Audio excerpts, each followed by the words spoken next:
दोस्तों हम लेकर आ चुके हैं फिर से आप लोगों के लिए शाम की सभी ताज़ा और बड़ी खबरें। एक एक कर कर आपको सारी खबरों की जानकारी देंगे। आज देश दुनिया में क्या कुछ हो रहा है। दरअसल दोस्तों सबसे पहली जो बिग ब्रेकिंग न्यूज़ आ रही, तीनों कृषि कानून को लेकर भड़के किसान नेता राकेश टिकैत बोले फिलहाल लखनऊ में है। यूपी को जो है पूरा दिल्ली बना देंगे। आज फिर एक बार ये ऐलान कर रहे हैं यहीं से, जिसमें दम है वो आकर रोक ले।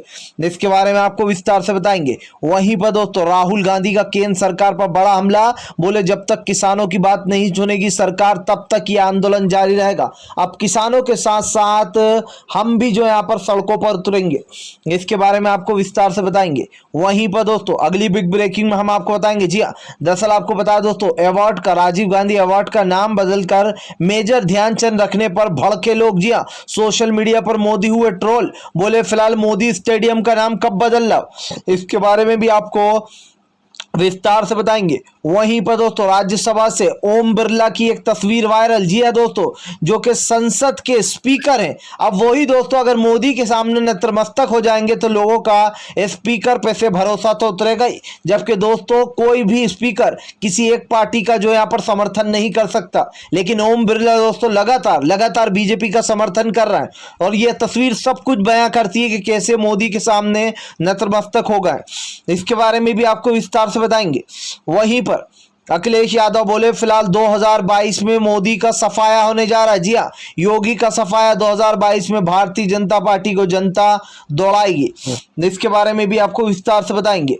वहीं पर दोस्तों अगली बिग ब्रेकिंग में हम आपको बताएंगे। जी हाँ, आपको बता दें राजीव गांधी के अवार्ड बदलने पर अजय कुमार लल्लू भड़के, बोले फिलहाल असंवैधानिक तरीके से नाम बदला जा रहा है। अगर अवार्ड का नाम देना ही था तो किसी और अवार्ड का नाम भी दिया जा सकता था, लेकिन जानबूझकर राजीव गांधी के नाम को हटाया गया इस अवार्ड के नाम से। इसके बारे में भी आपको विस्तार से बताएंगे। वहीं पर अगली बिग ब्रेकिंग में हम आपको बताएंगे। जी हां, दरअसल आपको बता दोस्तों कांग्रेस है दलितों के साथ बिलबिलाई बीजेपी, बोले फिलहाल राजनीति कर रही है कांग्रेस। आपको बता दोस्तों मोदी सरकार को बड़ा झटका लगता हुआ नजर आ रहा है। इसके बारे में भी आपको विस्तार से बताएंगे। वहीं पर दोस्तों अगली बिग ब्रेकिंग में हम आपको बताएंगे। जी हाँ, दरअसल आपको बता दोस्तों ये भगवादारी नहीं बल्कि ये फर्जी भगवादारी गुंडे। जी हाँ, राकेश टिकैत पर से जमकर मोदी सरकार को घेरा। वहीं पर दोस्तों अगली बिग ब्रेकिंग में हम आपको बताएंगे असदुद्दीन ओवैसी का मोदी सरकार पर बड़ा हमला, बोले फिलहाल सरकार सिर्फ हिंदू मुसलमान करना जानती। जी हाँ, उत्तर प्रदेश में आज लगातार कानून व्यवस्था बिगड़ती चली जा रही है। सत्ता में आते ही सही सुधारेंगे, अब की बार जो यहाँ पर मुस्लिम डिप्टी सीएम होगा। इसके बारे में भी आपको विस्तार से बताएंगे। वहीं पर दोस्तों अगली बिग ब्रेकिंग में हम आपको बताएंगे लखनऊ की जनता ने, जी आपको बता दें कहीं ना कहीं उत्तर प्रदेश और लखनऊ की जनता ने योगी के खिलाफ खोला मोर्चा ओवैसी के खिलाफ। बोले फिलहाल ओवैसी भी बीजेपी के आदमी है, वोट नहीं देंगे, बंगाल की तरह हाल कर देंगे। इसके बारे में भी आपको विस्तार से बताएंगे। तो सारी खबरें दोस्तों एक एक कर देंगे। फिलहाल खैर चलिए बढ़ते हैं सबसे पहली और सबसे बड़ी खबर की ओर। दरअसल दोस्तों आपको बता दें तीनों कृषि कानून को लेकर और पेगासस मुद्दे को लेकर भड़के राहुल गांधी का आज भी भयंकर हंगामा, बोले फिलहाल अब सड़कों पर उतरेंगे। जी हाँ, अब तक किसान सड़कों पर उतर रहा था, अब हम भी सड़कों पर उतर कर अपनी बात रखेंगे। आपको बता दें राहुल गांधी ने कहा कि लोकसभा और विधानसभा में बात नहीं सुनी जा रही, राज्यसभा में, इसीलिए अब सड़कों पर उतर कर ही बात सुनाई जाएगी। राहुल गांधी ने कि फिलहाल विपक्ष हम पर भाजपा ये आरोप लगाती है कि हम संसद नहीं पहुंच रहे, जबकि संसद में जाओ तो फिलहाल ऐसा लगता है कि बीजेपी के कहने पर ही संसद चल रहा है। आपको बता दें दोस्तों कि यहां पर साफ दिखाई दे रहा है कि संसद में सिर्फ मोदी की चल रही है और विपक्ष जो मुद्दे उठाना चाहता है उन मुद्दों पर बात ही नहीं हो रही है, जिसको लेकर अब राहुल गांधी ने केंद्र सरकार को घेरते हुए कहा है कि फिलहाल अब सड़कों पर बात सुनेगी जनता। अगर लोकसभा टीवी पर भी ये नहीं दिखाया जा रहा तो बड़ी शर्म की बात है कि लोग कहीं ना कहीं संसद जिसको मंदिर कहा जाता था अब उसमें भी भेदभाव शुरू हो गया। जी हाँ, जिसकी सत्ता दोस्तों, जिसका स्पीकर, उसी के हक में फैसले जा रहा है। अब आप समझ सकते हैं स्पीकर किसका है। जी हाँ, मोदी का स्पीकर, तो मोदी के हित में ही। जबकि दोस्तों यह असंवैधानिक है कि आप किसी एक पार्टी का समर्थन नहीं कर सकते। ये साफ दिखाई दे रहा है दोस्तों कि फिलहाल इस वक्त क्या हो रहा है और किस तरीके से किसानों की और आम जनता की आवाज दबाई जा रही है। राहुल गांधी ने कहा कि सड़कों पर उतर कर प्रदर्शन करेंगे, जगह जगह जगह जाएंगे, भले ही कोई मीडिया कवरेज करे या ना करे, दिखाए या ना दिखाए, लेकिन हम तो इसी तरीके से आंदोलन करेंगे। और यकीन मानिए दोस्तों, राहुल गांधी का ये जो कदम है ये सबसे बेहतरीन है, क्योंकि इस वक्त राहुल गांधी की राजनीति बदल चुकी है। अब वो संसद से सड़कों पर उतर गए और यही मोदी सरकार के लिए गले का फंदा बनने वाला है। फिलहाल खैर चलिए हम बढ़ते हैं दोस्तों एक और अगली बिग ब्रेकिंग की तरफ।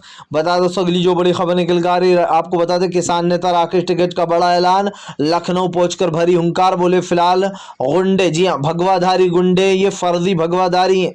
आपको बता दें राकेश टिकैत ने कहा कि भगवा पहनने वाले पंडित और संत होते, लेकिन ये भगवा पहनने वाले गुंडे हैं। जी हाँ, ये भगवाधारी गुंडे हैं और ये बीजेपी के भगवाधारी हैं, इसलिए गुंडे। राकेश टिकैत ने कहा कि फिलहाल ऐसे गुंडों से डरते नहीं, ऐसे कार्टून बनाने से बीजेपी क्या अपनी मानसिकता दिखा रही है, और इनका वो कार्टून बनाना कि कोई बाल खींच रहा है किसान के, ये निंदनीय था। राकेश टिकैत ने कहा कि हम फिलहाल लड़ने झगड़ने नहीं आए, लेकिन अगर किसानों के उंगली करेगी सरकार तो फिर इस सरकार को मुंह तोड़ जवाब भी मिलेगा, और जब किसान बदले में जवाब देंगे तो सरकार रोए ना, क्योंकि सरकार एक बात समझ ले कि किसान चुपचाप बैठने वालों में से नहीं है, किसान अपना बदला लेगा और किसान दोहरे तौर पर बदला लेगा।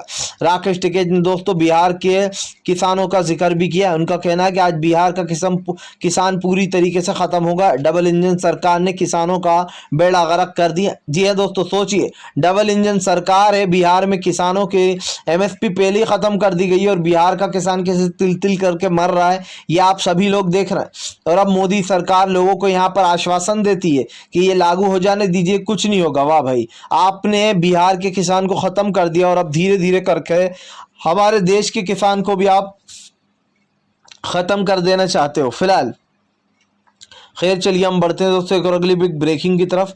बता दोस्तों अगली जो बड़ी खबर निकल कर आ रही है, अखिलेश यादव का योगी पर बड़ा हमला, 2022 में पूर्ण बहुमत के साथ सरकार बन रही है पूरी 400 सीट से। दरअसल दोस्तों अखिलेश यादव इन दिनों जो यहाँ पर उत्तर प्रदेश के 2000 विधानसभा के चुनाव को लेकर कमर कस चुके, जिसको लेकर आपको बता दें अखिलेश यादव ने मोदी को घेर लिया। योगी को घेरते हुए अखिलेश यादव ने कहा कि फिलहाल उत्तर प्रदेश की हालत बद से बदतर होती जा रही है और अगर यही चलता रहा तो उत्तर प्रदेश पूरी तरीके से बर्बाद हो जाएगा। अखिलेश यादव का कहना है कि उत्तर प्रदेश में लगातार लोगों को डराने धमकाने का काम चल रहा है, जिस तरीके से लोगों के ऊपर झूठे यूएपीए लगाकर गौ हत्या के नाम पर जेलों में ठूसा जा रहा है, ये बहुत ही गलत है। आखिरकार उन बेचारों को न्याय कैसे मिलेगा? अखिलेश यादव ने कहा कि बोलने से न्याय नहीं मिलता, अब की बार पूरी तरीके से जो यहाँ पर न्याय दिलाकर रहेंगे। अखिलेश यादव ने यह भी कहा कि फिलहाल जिस तरीके से आज लोग बीजेपी में जाते हैं और बीजेपी लगातार लोगों का चीलहरण कर रही है, एक तरीके से महिलाओं की साड़ियाँ खींची जा रही हैं और महिलाओं को डराया धमकाया जा रहा है, इन सब चीज़ों को ख़त्म करना होगा। अखिलेश यादव ने कहा है कि जैसे ही वो सत्ता में आएंगे सबसे पहले लखनऊ की कानून व्यवस्था सुधारेंगे, उत्तर प्रदेश की, जी हाँ, और योगी का सफाया करेंगे। आपको बता दोस्तों अखिलेश यादव ने साफ कहा है कि फिलहाल ये सब लोग जो है पोंगा पंडित है, जी हाँ, और जिस तरीके के नाटक चल रहा है वो दुनिया देख रही है। फिलहाल खैर चलिए हम बढ़ते हैं दोस्तों एक और अगली बिग ब्रेकिंग की तरफ। बता दोस्तों अगली जो बड़ी खबर निकल कर आ रही है, आपको बता दें राजीव गांधी के अवार्ड का नाम बदलने पर हंगामा, सोशल मीडिया पर छिड़ गई है जंग कि आखिरकार मोदी स्टेडियम का नाम कब बदलेगा। दरअसल दोस्तों आपको बता दें कि राजीव गांधी अवार्ड जो खेल अवार्ड पुरस्कार था दोस्तों, अब उसका नाम बदलकर मेजर ध्यानचंद रख दिया गया और इस पर दोस्तों जबरदस्त तरीके से राजनीति हो रही है। अब आप समझिए दोस्तों, खिलाड़ी यूं बेचारे प्रैक्टिस करते रहते हैं, सालों साल पीएम नरेंद्र मोदी को खिलाड़ियों की याद नहीं आती है, लेकिन जैसे ही दोस्तों खिलाड़ी कुछ हमारे देश के लिए मेडल जीत कर लाते हैं तो पीएम मोदी फटाक से कूद पड़ते हैं। जी हाँ, फटाक से कूद पड़ते हैं कि चलो सारा क्रेडिट मैं ले लूँ जीत का, यानी कि अब खिलाड़ियों को भी नहीं बख्श रहे हैं कि उनका जो है यहाँ पर श्रेय भी मैं ले लेता हूँ।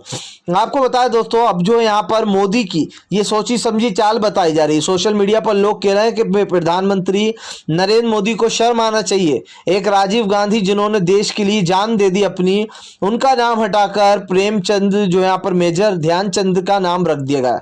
हालांकि मेजर ध्यानचंद का नाम दोस्तों रखना चाहिए अवार्ड का, क्योंकि वो एक बहुत बड़े खिलाड़ी थे हॉकी के, लेकिन कोई और अवार्ड भी हो सकता था दोस्तों जो कि उनका नाम रखा जा सकता था, लेकिन जानबूझकर दोस्तों राजीव गांधी का नाम हटाया गया, क्योंकि अब बीजेपी कांग्रेस की कोई चीज नहीं चाहती। वो अच्छे से जानती है कि अगर राजनीति करना है तो कुछ अच्छा ही करना होगा। लेकिन दोस्तों क्या नरेंद्र मोदी अपने नाम पर जो स्टेडियम का नाम रखा गया मोदी स्टेडियम, क्या वो हटाएंगे?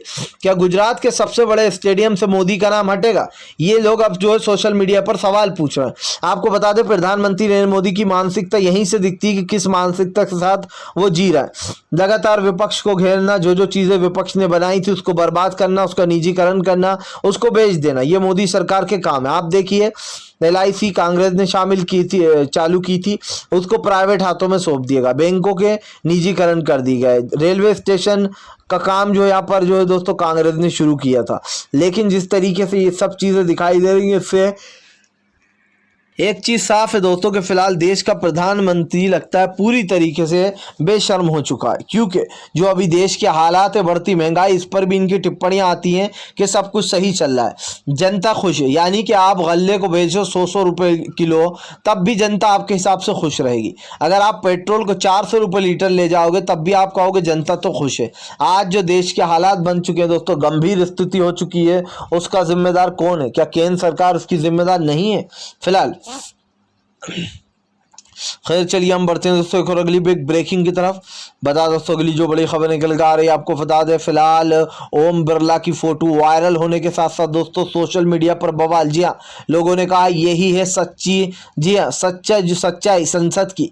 दरअसल दोस्तों आपको बता दें इन दिनों ओम बिरला और मोदी की एक फोटो वायरल हो रही है। ओम बिरला दोस्तों संसद के स्पीकर हैं, जी हाँ राज्यसभा के। अब किस तरीके से दोस्तों ओम बिरला बीजेपी के पक्ष में काम कर रहे हैं, जबकि दोस्तों यह असंवैधानिक है कि आप एक संसद के स्पीकर होके एक तरफा फैसले लें। लेकिन दोस्तों ओम बिरला को देखकर कोई भी ये कह सकता है कि वो बीजेपी के हक में सारे फैसले दे रहा है। और जिस तरीके धड़ाधड़ बिल पास हो रहा है, इसको देखकर कहा जा सकता है कि मोदी सरकार की भैंस है और मोदी सरकार की लाठी भी है। जी हाँ दोस्तों देखिए इस फोटो को देखिए, जिसमें ओम बिरला जो हैं वो मोदी के सामने नतमस्तक हो जाते हैं, उनके हाथ चूमते हुए नजर आते हैं। ये फोटो जबकि है दोस्तों जब ओम बिरला को स्पीकर पद दिया गया था, नरेंद्र मोदी ने स्पीकर पद दिया था, जी हाँ उनको स्पीकर बनाया गया था संसद का। अब आप समझिए संसद को एक मंदिर कहा जाता है, लेकिन अगर उसी संसद में दोस्तों असंवैधानिक तरीके से काम होने लगे और मोदी सरकार के पक्ष में ओम बिरला सारे फैसले दे, तो फिर इस चीज को क्या कहा जाएगा? सोचिए दोस्तों, ओम बिरला लगातार बीजेपी की पक्षपातता कर रहा है, एक तरफ से फैसले सुना रहा है, बीजेपी के खिलाफ अगर कोई आवाज उठाता है तो उसको चुप कराया जाता है, उसके स्पीकर बनकर दिए जाते। क्या यही है दोस्तों इस देश का संविधान? क्या यही लोकतंत्र की दुहाई देती है बीजेपी?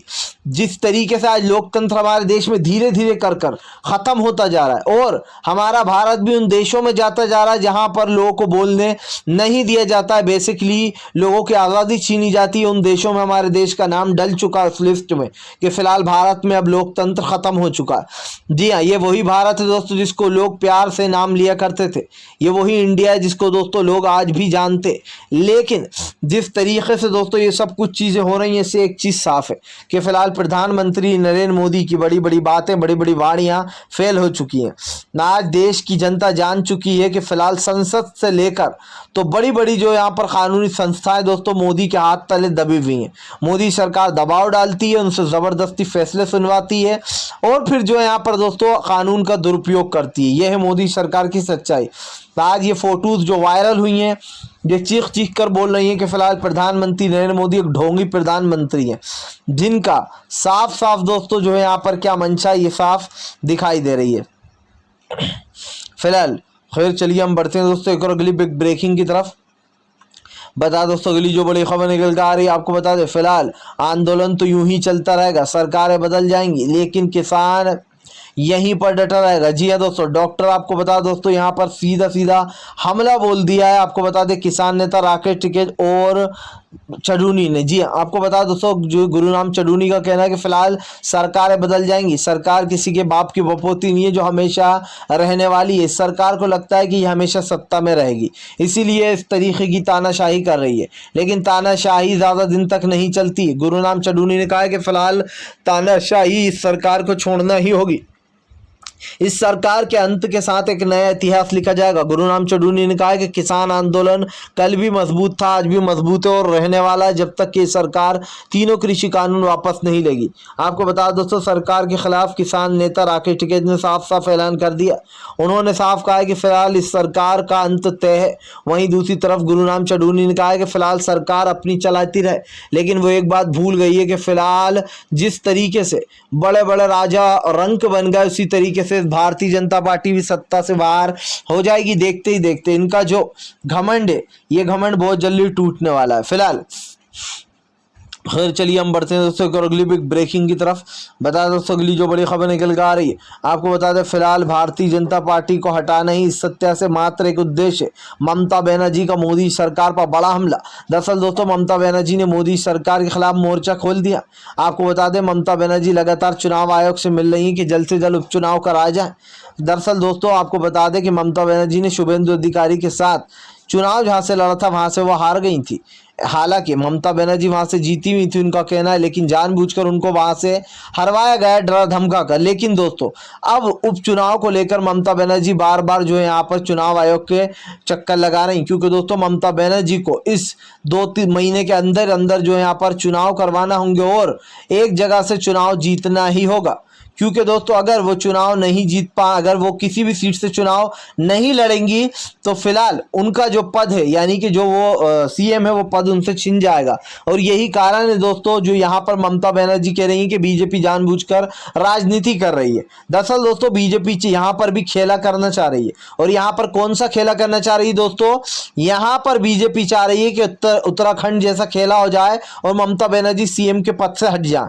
आपको बता दें अगर ममता बनर्जी ने 2 महीनों के अंदर चुनाव नहीं लड़ा तो उनका कार्यकाल समाप्त हो जाएगा, यानी कि उनको इस्तीफा देना ही होगा और किसी और को अपनी जगह नियुक्त करना होगा। हालांकि बाद में वो वापस से आ सकती हैं चुनाव लड़ने के बाद। लेकिन दोस्तों यहां पर ममता बनर्जी इसी का आरोप लगा रही कि बीजेपी सियासत करे। सोचिए दोस्तों अब कोरोना भी नहीं है, कोरोना खत्म हो चुका है, एक तरीके से 0% केस बचे, तो भी चुनाव आयोग जो है दोस्तों मूड में नहीं है चुनाव कराने के। और ये किसके कहने पर हो रहा है आप अच्छे जानते हैं, बीजेपी के कहने पर हो रहा है।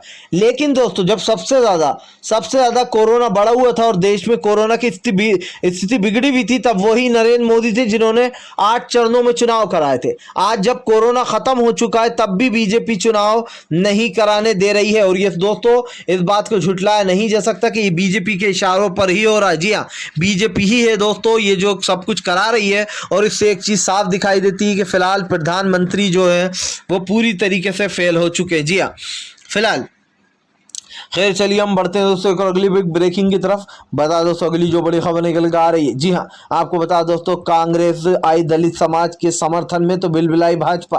दरअसल दोस्तों आपको बता दें इन दिनों जातिकरण को लेकर भी काफी विवाद चढ़ा हुआ है, जहां पर एक तरफ जनगणना कराने की अपील कर रही है नीतीश और सभी लोग वहां के बिहार के दोस्तों, तो वहीं दूसरी तरफ दोस्तों हम आपको बता दें अब यहाँ पर जबरदस्त तरीके से भड़क गया राहुल गांधी। उनका कहना है कि फिलहाल दलितों से मिलो तो प्रधानमंत्री को प्रॉब्लम है। आज जिस तरीके दलित समाज के ऊपर अत्याचार किए जा रहे हैं, दलित समाज की बेटियों को निशाना बनाया जा रहा है, इसके खिलाफ आवाज उठाएंगे। राहुल गांधी ने कहा पहले हाथरस वाला केस और अब इस 9 साल की बच्ची के साथ, जी हाँ दलित समाज के लोगों को दोस्तों पीटा जाता है, मारा जाता है, उनके साथ बुरा व्यवहार किया जाता है। और सिर्फ दलित समाज नहीं दोस्तों, ये भारतीय जनता पार्टी हर समाज के साथ यही व्यवहार कर रही है। आप देखिए कि कैसे जो यहाँ पर ब्राह्मण समाज के साथ किस तरीके का व्यवहार हुआ। जी हाँ ब्राह्मणों को भी पीटा जा रहा है, उनके साथ बुरा व्यवहार किया जा रहा है। और जिस तरीके से ये सब कुछ हो रहा है इससे एक चीज साफ है कि फिलहाल भारतीय जनता पार्टी की जो काली नीतियां हैं दोस्तों वो सामने आ रही हैं धीरे धीरे कर। जी हाँ